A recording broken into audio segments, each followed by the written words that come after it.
వచ్చి ఈ యొక్క అమరవీరులకు నివాళులు అర్పించి ఇక్కడ నిరసన దీక్షను ప్రారంభించింది. ఏ తెలంగాణ కోసం అయితే ఈ ప్రాంతం లోపల వేలాది మంది వీరులు తమ ప్రాణాలను బలిపెట్టిండ్రో, ఏ తెలంగాణ కోసం అయితే ఊరు వాడ ఒక్కటై అందరూ కూడా ధర్నాలు రాస్తారోకోలు చేసిండ్రో, ఏ తెలంగాణ కోసం అయితే పిల్ల పాప తల్లి ప్రతి ఒక్కరు కూడా ప్రతి ఇంటి నుంచి వచ్చి వంతులేసుకొని రిలే నిరాహార దీక్షలు చేసి ఒక ప్రతి గ్రామాన్ని కూడా యుద్ధ క్షేత్రంగా మార్చిండ్రో ఆ తెలంగాణ ఇవాళ ప్రశ్నిస్తా ఉన్నది.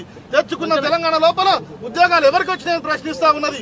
ఆ క్రమం లోపల ఏవైతే గ్రూప్ 1 లోపల అవకతవకలు జరిగినాయో వాటన్నిటిని సరిదిద్దుకోవాల్సిన అవసరం ఉన్నది. ఎందుకంటే మన తెచ్చుకున్నటువంటి నిధులు నియామకాల్లో జరిగినటువంటి పెద్ద లోపం ఏదైతే ఉన్నదో దాన్ని సరిదిద్దుకోకపోతే భవిష్యత్ తరాలు కూడా నష్టపోవాల్సి ఉంటది. కాబట్టి వేలాది మంది యువకులు విద్యార్థులు ఈ రోజు ఈ ఉద్యోగాల కోసము ప్రభుత్వ ఉద్యోగాల కోసం తెలంగాణ ఏదైతే వస్తుందని కొట్లాడినో అది ఇలా ప్రశ్నార్థకంగా మిగిలింది. కాబట్టి దానికి నిరసనగా గ్రూప్ 1 ఉద్యోగ పరీక్షలు ఏదైతే జరిగినాయో దాన్ని తక్షణమే రద్దు చేసి మళ్ళీ పకడ్బందీగా ఎలాంటి లోపాలు లేకుండా నిర్వహించాలన్న డిమాండ్తో ఈ యొక్క దీక్షను కవిత గారి ఆధ్వర్యం లోపల తెలంగాణ జాగృతి నిర్వహిస్తా ఉన్నది.